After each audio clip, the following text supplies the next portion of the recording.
You would have encompassed that then, Julie, with the fear of flying? Absolutely. I became completely irrational towards, before I sought help for my fear of flying.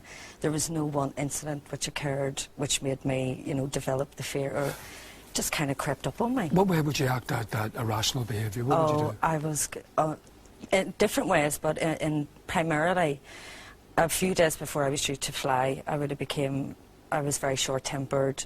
I was losing sleep. Just a real irrational thought process. I was just totally convinced that every flight I got on, the plane was going to crash. But you did fly? Oh, I did. In fairness now, my phobia never stopped me. I like my holidays too much, but it started to impact on enjoying myself. I never really looked forward to a holiday, although I booked 4 and 5 holidays a year. I could never really look forward to it. Once I got to the airport, I was rude to airport staff. I always wanted to sit. I just had this notion that if I sat further up on me. What way would you act out that irrational behaviour? What would you do? I was, in different ways, but in primarily, a few days before I was due to fly, I was very short-tempered. I was losing sleep. Just a real irrational thought process. I was just totally convinced that every flight I got on, the plane was going to crash. But you did fly? Oh, I did. In fairness now, my phobia never stopped me. I like my holidays too much, but it started to impact on enjoying myself. I never really looked forward to a holiday, although I booked 4 and 5 holidays a year. I could never really look forward to it. Once I got to the airport, I was rude to airport staff. I always wanted to sit. I just had this notion that if I sat furthest away from the engines at the back of the plane, I wouldn't feel so bad, or if the plane crashed, I would go really quickly, or completely irrational. Once the flight landed at the destination, it would be just such a relief. You're dancing off the airplane? Oh, and I would be a big smile on my face, and I go, right, we're on our holidays now. Let's get to the hotel. Let's do some sunbathing. But the reality was, I was absolutely rude to people I was with, and it took them a bit longer to get over my ignorance than it did me. And then I would feel really embarrassed and stupid for feeling the way I'd felt. So it all became like a vicious circle. Right. And just, it ended in an absolute nightmare flight. Coming back, my job dictated about 1.5 years ago that I had to fly an awful lot more. And it was short-haul flights to Newcastle and to Scotland and to Manchester and things.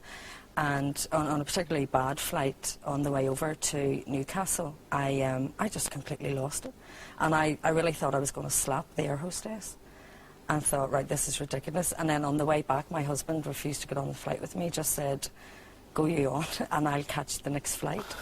Do you think, Alan, these two people aren't the sort of people you'd think would have phobias, because they're very strong, very articulate? Well, believe it or not, the more intelligent you are, the easier it is to have a phobia. An awful lot of people think that it's that they don't have one, but it's whereby it takes a really intelligent mind to reason one out, and they put themselves into what's known as a what-if scenario. What if I do this? What if I do that? I'm not going to do it in the first place if I'm going to have a panic attack or whatever. What do you mean it can work against them, like there's a reinforcement? Yeah. There's a thing called Coué's law of reversed effect, where the will and imagination become in conflict. The imagination will always win. For example, if I was to put a plank of wood across the floor and asked you to walk along it, you would do it. You'd feel silly doing it, but you would do it. Sure. But put the same plank of wood between 2 stories, 20 buildings up, would you do it now? Would I do it? It's the same plank of wood. Yeah, but the imagination has now been created. Therefore, when the will and imagination become in conflict, the imagination will always win. That's why, with the fear of flying, there's an awful lot of subliminal stuff. For example, say a person who's never flown before wants to book a flight.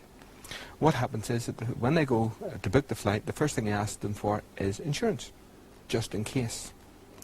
Then you would have the subliminal part when they go to the airport. The first thing they're greeted with is a terminal. Then they go into the departure lounge. And then they have to wait for their final call for their final destination.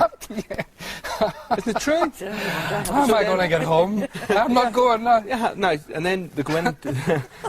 Then they get on the aircraft. right? And there's a wee happy smiling stewardess, and she's greeting everyone and setting them down.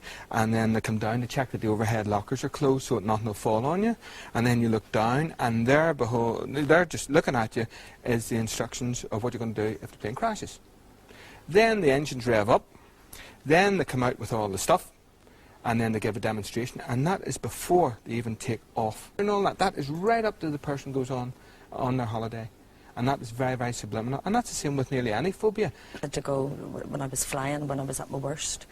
And I had to, even though afterwards, 3 hours after I come off a flight, I knew my behaviour was rude and irrational and illogic.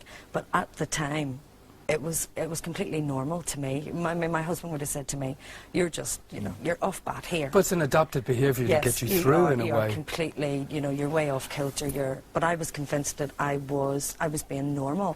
Where hypnosis is concerned, it's a state of imagery and repetition, and it's a state of relaxation. But what actually happened that day was, do you remember when they were showing the same flight over and over and over again, the plane get in? That was getting into people's subconscious. Yeah. That day, after that, I didn't only get people in for the fear of flying, I got the pilots through the door. We were talking about this earlier on. It was the knock-on effect. But it's that media saturation of disaster. You're busier and busier, and it's blushing. You're flying again. Absolutely. Hypnosis. You're writing? I'm going to finish my book very soon. You're going to finish your book. Listen, what a positive ending to this. Isn't it great? We're all cured. And, you know, for people that do have, and for the people that are watching this, if you do have phobias, get some help. Don't try and do it on your own.